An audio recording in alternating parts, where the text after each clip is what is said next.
You ask Tiger to solve. This deals with linear equations with one unknown. The final result is a equals 2. Let's solve it step by step. Simplify the expression.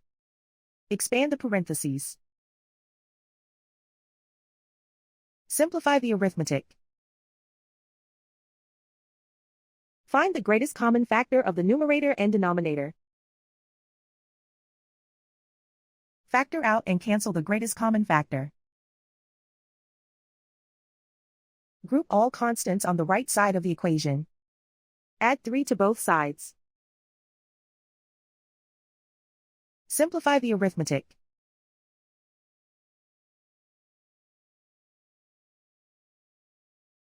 Isolate the a. Divide both sides by 4. Simplify the fraction. Find the greatest common factor of the numerator and denominator. Factor out and cancel the greatest common factor. And so the final result is a equals 2.